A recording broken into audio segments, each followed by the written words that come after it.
Thank you, Mr. Chela, and all protocol observed.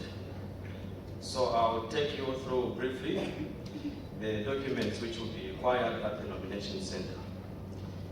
Basically, there will be 4 sets of documents which the returning officer will be looking for.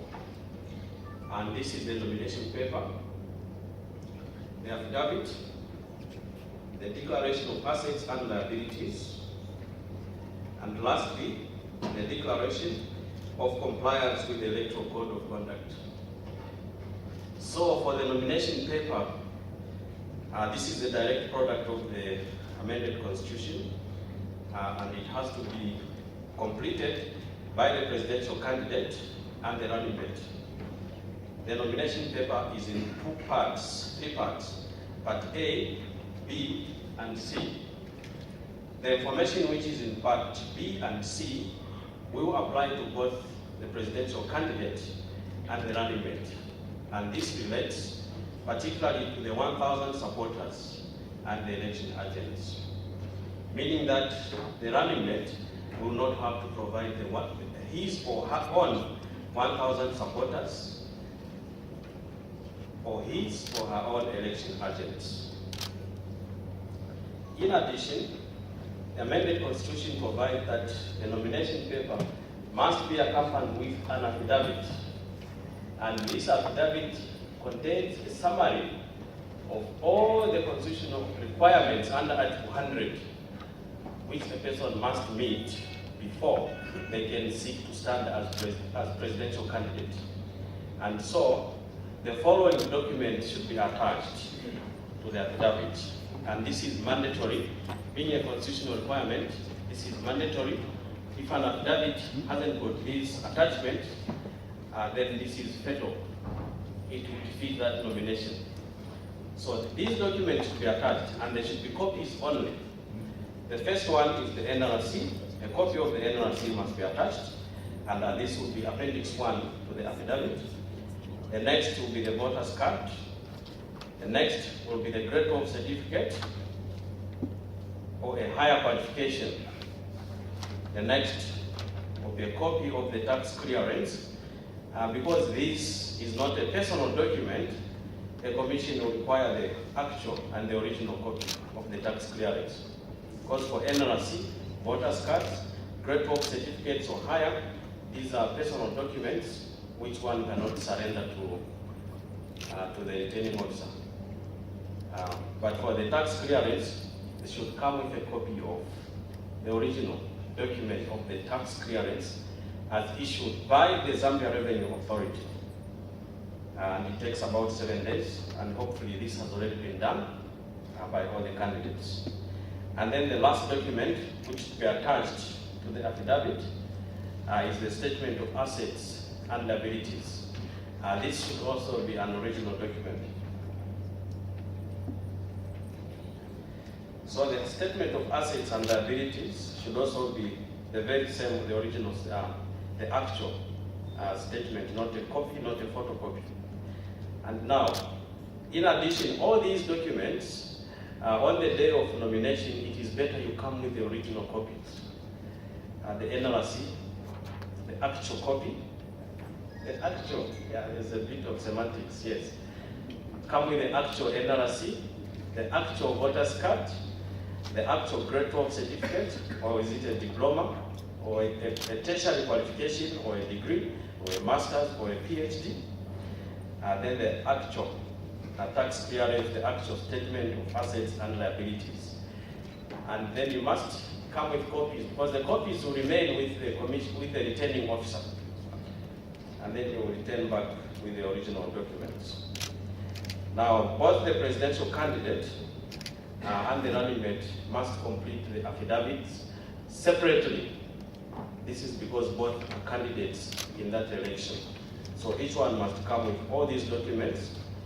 And I understand political parties have been given a set of the nomination documents. So please make sure that there's a separate copy for each document for the running mate, which should equally be completed. So there will be a nomination paper for the running mate and for the presidential candidate separately, Then there will be an affidavit for the presidential candidate, another affidavit for the running mate, which should be filled in separately.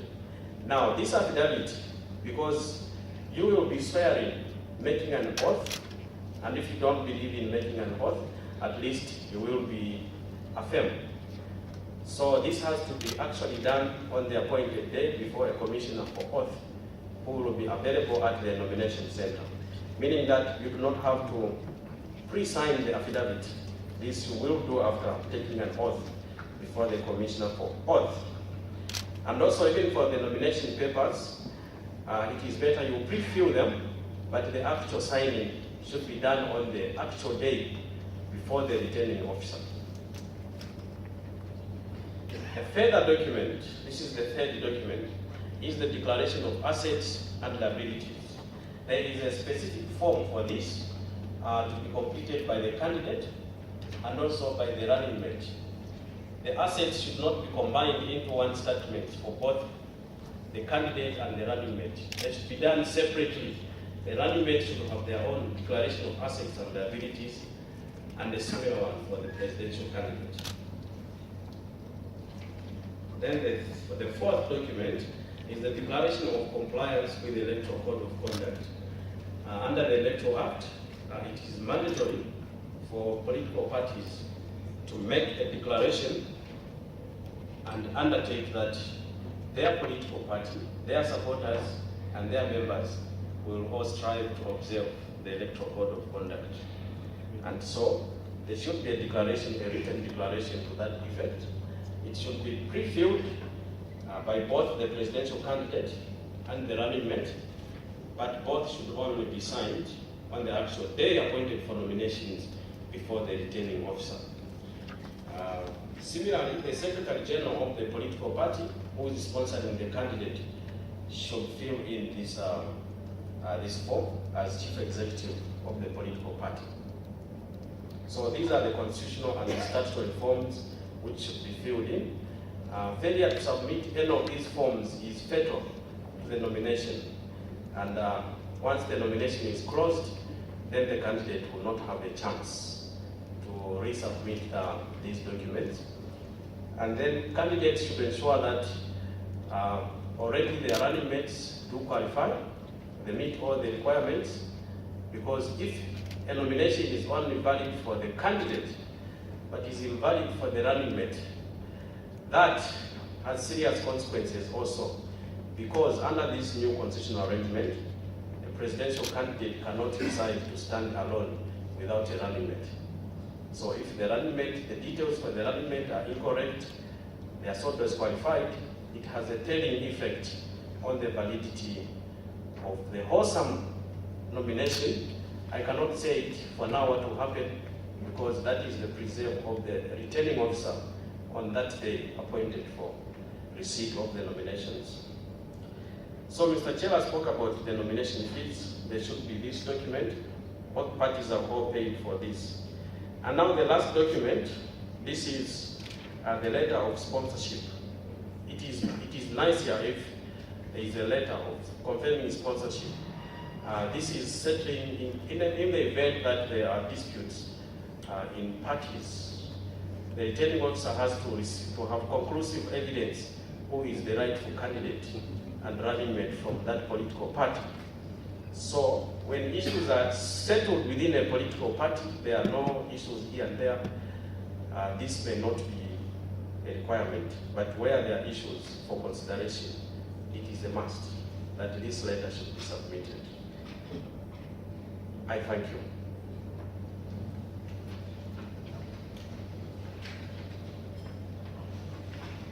Thank you very much. We will proceed with the next item on the program, which is the timetable for filing in of nominations. So I'll ask Mr. Chonga Chala to walk us through the timetable.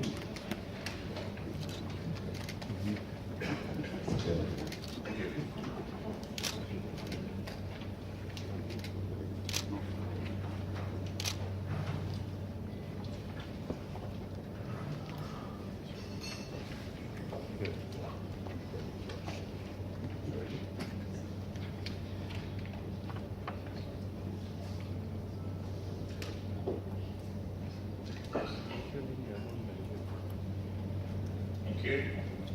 As I indicated in my earlier presentation, is that some political parties have indicated, submitted to us the days they want to file in for nomination.